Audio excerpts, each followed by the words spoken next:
नमस्कार दोस्तों, आज की वीडियो में हम जानेंगे कि ऐसे कौन से पात्र हैं जो आज भी जीवित है, जो अमर है। तो वो कितने हैं? कोई कहता है 7 है तो कोई कहता है 8 है। अश्वत्थामा, हनुमान जी, परशुराम जी जैसे कई अन्य पौराणिक महत्वपूर्ण पात्र हैं जिनकी कहानी हम इस वीडियो में जानेंगे और उनकी प्रेरणात्मक कहानी से हम सीख लेंगे। स्वागत है आपका हिस्टोरॉमर्स में, जहां हम खोजेंगे ऐसे रहस्य जो इतिहास के पन्नों में कहीं खो गए हैं। एक ऐसा चैनल जहां होगा आपकी सारी जिज्ञासाओं का अंत। दोस्तों, सबसे पहले हमें ये समझना चाहिए कि चिरंजीवी और अमर में क्या फर्क है। दोस्तों, चिरंजीवी का अर्थ है चिरकाल तक जीवित रहना और अमर का अर्थ है अनंत काल तक जीवित रहना। दोस्तों, भगवत गीता में कथित है आत्मा अमर है पर शरीर नश्वर है। फिर भी ऐसे कई पात्र हैं जो सहशरीर पृथ्वी पर वास करते हैं और कुछ कुछ तो जनमानस में दिखाई भी देने के प्रमाण है। दोस्तों, सबसे पहले क्रमांक पर आते हैं राजा बलि। दोस्तों, राजा बलि जो थे वो विरोचन के पुत्र थे और विरोचन के पिता भक्त प्रहलाद थे। राजा बलि एक दयालु असुर राजा थे, परंतु उन्हें अपने दान और कर्म पर अहंकार था। उन्होंने अपने कार्यकाल में बहुत से अच्छे काम भी किए, परंतु उनके साथ अधर्मी दैत्य तथा दैत्य गुरु शुक्राचार्य भी थे और दैत्य गुरु शुक्राचार्य के कहने पर उन्होंने पहली बार स्वर्ग पर हमला भी किया और देवों को परास्त किया और त्रिभुवन का वर्चस्व प्रस्थापित करने के लिए उन्होंने अश्वमेध यज्ञ का आरंभ किया। परंतु उन्हें अपने कर्म और दान पर गर्व था और यही गर्व को तोड़ने के लिए और इंद्र की विनंती पर स्वर्ग का राज्य इंद्र को वापस देने के लिए भगवान विष्णु ने स्वयं वामन का अवतार लिया और उन्होंने 3 पद जमीन राजा बलि से मांगी और राजा बलि ने वो स्वीकार भी की। राजा बलि को लगता था कि वह कुछ भी दान में दे सकते हैं। तब वामन जी ने पहले 2 पद से पृथ्वी और देवलोक नाप लिया और तीसरे पद के लिए जगह ही बची नहीं। तो बलि से पूछा कि तीसरा पद मैं कहां पर रखूं? तब बलि को अपने अहंकार का ज्ञात हुआ और उन्होंने अपने सर पर पांव रखने। अहंकार मुक्त होकर भी दान की चाह रखने वाले राजा बलि से भगवान वामन अतिशय प्रसन्न हुए और उन्होंने राजा बलि को पाताल में धस के उसे पाताल का राजा घोषित किया। आज भी राजा बलि जीवित है ऐसा माना जाता है और केरल में होने वाले ओणम उत्सव के अवसर पर राजा बलि अपने प्रिय प्रजा को देखने प्रतिवर्ष आते हैं, ऐसा जनमानस में श्रद्धा है। दोस्तों, दूसरे स्थान पर आते हैं भगवान परशुराम। दोस्तों, भगवान परशुराम जो थे वो ऋषि जमदग्नि और माता रेणुका के पुत्र थे। ये विष्णु के आवेश अवतार भी जाने जाते। वैसे तो इनका जन्म का नाम भार्गव राम था। इन्होंने भगवान शिव जी को प्रसन्न करके शस्त्र विद्या का ज्ञान अर्जित किया था और फिर शिव जी ने इन्हें परशु अस्त्र दिया। तब से इनका नाम परशुराम प्रसिद्ध हुआ। कहा जाता है कि इन्होंने 21 बार अधर्मी क्षत्रियों का वध किया। और दोस्तों, सबसे अहम बात यह है कि परशुराम जी को भारतीय मार्शल आर्ट्स का संस्थापक भी माना जाता है। केरल की कलारीपट्टी में मार्शल आर्ट की कला भगवान परशुराम की ही देन है। और वैसे भी हम देखते हैं तो रामायण में शिव धनुष्य की कथा में परशुराम होने के प्रमाण त्रेता युग में भी मिलते हैं, तो द्वापर युग में द्रोण, भीष्म तथा कर्ण के गुरु रूप में प्रमाण भी मिलते हैं। और कल्कि पुराण में यह प्रमाणित है कि भगवान परशुराम भगवान विष्णु के 10वें अवतार कल्कि के गुरु होंगे और उन्हें युद्ध की शिक्षा देंगे। वे कल्कि को भगवान शिव की तपस्या करके दिव्यास्त्र को प्राप्त करने का मार्गदर्शन करेंगे। दोस्तों, तीसरे है भगवान हनुमान जी। भगवान राम जी के परम भक्त हनुमान जी को कौन नहीं जानता। सबके संकट मोचक भगवान हनुमान शिव जी का अवतार है, ये तो सर्वश्रुत भी है। हनुमान जी अंजनी और किष्किंधा के राजा केसरी के पुत्र है। नारद जी के कहने पर राम नाम के जप से पावन होने वाले हनुमान जी का माता सीता को फिर से प्रभु श्री राम से मिलाने का योगदान सबसे बड़ा है। इसी दौरान जब माता सीता रावण के पास कैद थी, तब अशोक वाटिका में माता को प्रभु श्री राम की अंगूठी दिखाकर रामदूत बताने वाले हनुमान जी को माता सीता ने अमरत्व का वरदान दिया था। दोस्तों, अगर हम युगों युगों की बात करें तो रामायण के त्रेता युग के बाद द्वापर युग में भीम के गर्वहरण के कथा में हनुमान जी का प्रमाण मिलता है, जिसमें वे एक वानर का रूप लेके भीम को पूंछ उठाने कहते हैं। तो भीम वो पूंछ उठा नहीं पाता और उसका सबसे ज्यादा बलशाली होने का गर्व भी चूर होता है। तथा दूसरा प्रमाण विजय श्री प्राप्त होने के लिए अर्जुन के रथ पर शिखर पर वास करते हैं। वही कलयुग में 13वीं सदी में संत माधवाचार्य ने हनुमान जी को अपने आश्रम में देखने का दावा किया था। तो हनुमान चालीसा रचने वाले तुलसीदास को स्वयं हनुमान जी ने दर्शन दिया और इनके अलावा राघवेंद्र स्वामी, महाराष्ट्र के रामदास स्वामी तथा साईं बाबा जैसे संतों को भी इनके दर्शन प्राप्त हुए हैं। और दोस्तों, इसके अलावा श्रीलंका के नामांकित वेबसाइट ने यह दावा किया है कि श्रीलंका के जंगलों में एक आदिवासी समूह से हनुमान जी आज भी प्रत्येक 41 साल बाद मिलने आते हैं। दोस्तों, ऐसा कहा जाता है कि जब जब रामायण कहीं भी चलता या सुनाई देता है तो हनुमान जी अपने प्राण प्रिय राम जी की महिमा सुनने अंश हेतु वहां वास करते हैं। दोस्तों, चौथे है राजा विभीषण।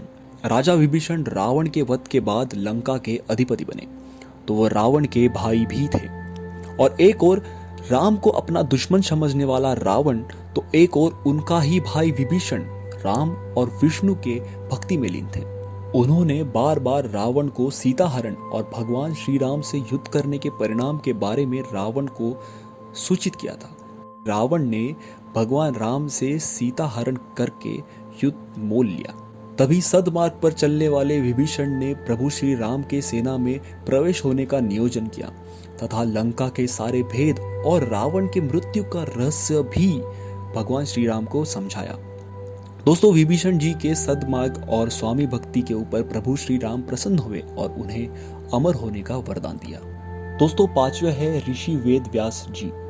ऋषि पाराशर और देवी सत्यवती के पुत्र थे वेद व्यास। उनका रंग सावला श्याम था, इसीलिए उन्हें कृष्ण द्वैपायन कहा जाता था। कालांतर कलयुग में वेदों का ज्ञान समझने के लिए मानव की बुद्धि जड़ हो जाएगी, इसलिए उन्हें पुराणों की रचना की। उन्होंने 18 पुराणों की रचना की तथा वेदों के भी 4 भाग किए: ऋग्वेद, सामवेद, यजुर्वेद और अथर्ववेद। इनकी माता सत्यवती ने बाद में राजा शंतनु से विवाह किया। उनसे सत्यवती को 2 पुत्र हुए, विचित्रवीर्य और चित्रांगद। दोस्तों, चित्रांगद युद्ध में मारे गए तो विचित्रवीर्य की मृत्यु निसंतान होने के रोग से हुई। दोस्तों, बाद में सत्यवती के परामर्श द्वारा वैरागी राह पर चलने वाले वेद व्यास जी ने नियोग सिद्धि के बल से अंबिका को धृतराष्ट्र, अंबालिका को पांडु जैसा पुत्र दिया तथा दासी को विदुर नामक बुद्धिमान पुत्र हुआ। महाभारत रच के और पौराणिक ज्ञान के सार से ऋषि वेद व्यास लोकप्रिय हुए, इसीलिए आज भी गुरु पूर्णिमा के दिन व्यास जी को पूजा जाता है। दोस्तों, छठे है कृपाचार्य। कृपाचार्य के पिता महर्षि शरद्वान बड़े धनुर्धारी थे और शरद्वान गौतम ऋषि के पुत्र थे। दोस्तों, एक दिन शरद्वान जी तपस्या में लीन थे, तभी देवराज इंद्र ने जनपरी नामक देवकन्या को भेजा। उन्हें देख शरद्वान जी का वीर्य स्खलित हुआ और वो 2 भाग में विभाजित हुआ और उनमें से एक पुत्र और पुत्री थी। कालांतर में बड़े होकर राजा शंतनु ने इन भाई बहनों को वन में देखा और उन्हें घर ले आए। इन दोनों को भगवान की कृपा समझ के पुत्र का नाम कृप तथा पुत्री का नाम कृपी रखा और अपने पुत्रों जैसा शंतनु ने उनका पालन पोषण किया। कृपाचार्य योग विद्या तथा धनुर्विद्या में पारंगत हुए तो बाद में कौरवों के आचार्य भी बने, इसलिए कृपाचार्य ने नाम भी प्रसिद्ध हुआ। महाभारत के युद्ध में कौरवों की ओर से लड़े तथा अभी भी वे चिरंजीवी ही है। दोस्तों, 7वां है अश्वत्थामा। गुरु द्रोणाचार्य और शरद्वान की पुत्री कृपी को विवाह पश्चात पुत्र हुआ। अश्व की भांति रोने के कारण उसका नाम अश्वत्थामा रखा गया। अश्वत्थामा बड़ा पराक्रमी शौर्य बल से अधिक था। जन्म से अश्वत्थामा के मस्तक पर एक अमूल्य मणि विराजमान थी, जो कि उसे दैत्य, दानव, शस्त्र, व्याधि, देवता, नाग आदि से निर्भय रखती। अश्वत्थामा दुर्योधन का मित्र था तथा उसने अपने मैत्री का प्रमाण देने हेतु दुर्योधन के शत्रु पांडवों के सारे पुत्रों की हत्या अधर्मी मार्ग से की। और तो और उसने अर्जुन के पुत्र अभिमन्यु की पत्नी उत्तरा के गर्भ पर ब्रह्मास्त्र चलाने का पाप भी किया। इसकी वजह से भगवान कृष्ण ने उसे कलयुग के अंत समय तक भटकते रहने का श्राप दिया। दोस्तों, आज भी अश्वत्थामा मध्य प्रदेश के बुरहानपुर के पास असीरगढ़ के असीरेश्वर महाकाल मंदिर में हर वर्ष आने का लोगों का दावा है। दोस्तों, 8वें स्थान पर है ऋषि मार्कंडेय। ऋषि मार्कंडेय बाल्यकाल से ही भगवान शिव जी के परम भक्त थे और सारा दिन उन्हीं के भक्ति में लीन रहते थे। मार्कंडेय अल्पायु थे, इसीलिए एक दिन उनके प्राण हरण करने के लिए यमराज आए, पर मार्कंडेय ऋषि ने शिवलिंग को आलिंगन देकर के शिव जी का आह्वान किया। तब शिव जी ने मार्कंडेय को यम जी से अभय प्रदान किया। इन्हीं मार्कंडेय ऋषि जी ने महामृत्युंजय जाप जैसा अमोघ मंत्र विश्व को दिया। मंत्र है ओम त्र्यंबकम यजामहे सुगंधिम पुष्टिवर्धनम उर्वारुकमेव बंधनाद मृत्युर्मोक्षीयमामृतात्। दोस्तों, हिंदू पौराणिक कथाओं में ऐसे और भी पात्र हैं जिन्हें चिरकाल का वरदान प्राप्त हुआ है और ये कई पुराणों में लिखित पाया जाता है। जैसे रामायण के पात्र जाम्बवंत, जिन्होंने हनुमान जी को उनकी खोई हुई विद्या वापस स्मरण करवाया था, तथा द्वापर युग में समयंतक मणि के लिए कृष्ण के साथ युद्ध किया था। अन्य पात्र जैसे रामायण के कागभूषणी राजा गोपीनाथ, नवनाथ जैसे मच्छिंद्रनाथ, गोरखनाथ आदियों के भी चिरकाल होने के प्रमाण मिलते हैं। दोस्तों, अब हम जानेंगे इस वीडियो में हमें कौन सी सीख मिलती है। दोस्तों, इस पूरी कहानी में एक सवाल उठता है, भगवान ने चिरायु होने का वरदान ऐसे पात्रों को क्यों दिया? इन पात्रों से हमें क्या सीखना चाहिए? भगवान हर युग में अपना अवतार कार्य करके एक आदर्श उदाहरण स्थापित करते हैं। ठीक उसी प्रकार सारे पात्र भी किसी नैतिक सीख का संदेश देते हैं तथा हमारी आत्मा को कीर्तिमान बनने का प्रेरणा देती है। तो चलिए प्रकाश डालते हैं हर पात्र पर और उनके द्वारा मिलने वाले सीख पर। दोस्तों, सबसे पहले हम सीखेंगे राजा बलि से। राजा बलि एक असुर राजा थे तथा बड़े दानी थे। उनसे हमें दान करके अपने साथ साथ समस्त संसार के दुख हरने की प्रेरणा मिलती है। भगवान परशुराम, शौर्य तथा बल। दोस्तों, भगवान परशुराम जी से जितना सीखे उतना कम है, ऐसा ये पौराणिक पात्र है। परंतु युद्ध की कला और शौर्य का बल कहाँ उपयोग करना चाहिए, ये सीख हमें उनसे प्राप्त होती है। भगवान हनुमान, मासूमियत तथा स्वामी भक्त तथा बलशाली, अनेक गुण के स्रोत रखने वाले भगवान हनुमान का संपूर्ण जीवन अनेक सीख से प्रतीक है और सब कुछ होकर सब चीजों पर प्रभुत्व पाके भी गर्वहीन रहना और अपने स्वामी के प्रति प्रेम रखना, ये हमें सीखने जैसा है। राजा विभीषण, सद्मार्ग पे स्वामी भक्ति। बुरी संगत में रहकर अक्सर कई लोग बिगड़ जाते हैं, पर राजा विभीषण उनमें से एक उदाहरण है जो हमेशा सत्सद विवेक बुद्धि का प्रयोग करते थे। सत्य तथा सद्मार्ग का आचरण किया, अंत में अपनी स्वामी भक्ति दिखाई, जो हमें बहुत बड़ी सीख देती है। ऋषि वेद व्यास जी, बुद्धि, चातुर्य और विद्वत्ता।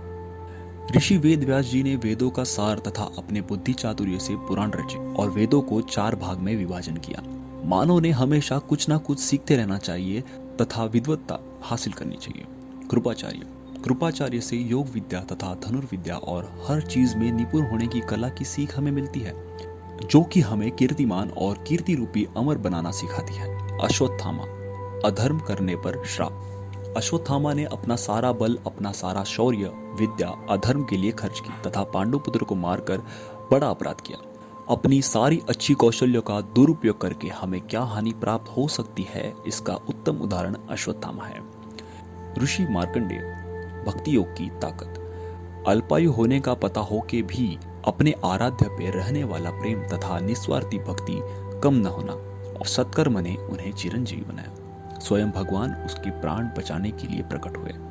दोस्तों, पिछले भाग में हमने आपसे प्रश्न किया था, ऐसा कौन सा वृक्ष है जो भगवान गणेश और शनि जी को प्रिय है? उत्तर है शमी का वृक्ष दोनों ही देवता को बड़ा प्रिय है। दोस्तों, आज के लिए आपका प्रश्न है, रावण से पहले लंका पे कौन राज करता था? दोस्तों, अगर ये वीडियो पसंद आया हो तो हमारे वीडियो को लाइक जरूर कीजिए, अपने जिज्ञासु दोस्तों के साथ ये वीडियो जरूर शेयर कीजिए और हमारे चैनल को सब्सक्राइब कीजिए। अगर आपकी कुछ राय है और आप कुछ इतिहास के पन्ने ढूंढना चाहते हैं तो कमेंट सेक्शन में जरूर बताइए। तब तक के लिए हम आपसे विदा लेते हैं, लेकिन जल्द ही मिलेंगे इतिहास के खोए हुए पन्नों के साथ। जय हिंद।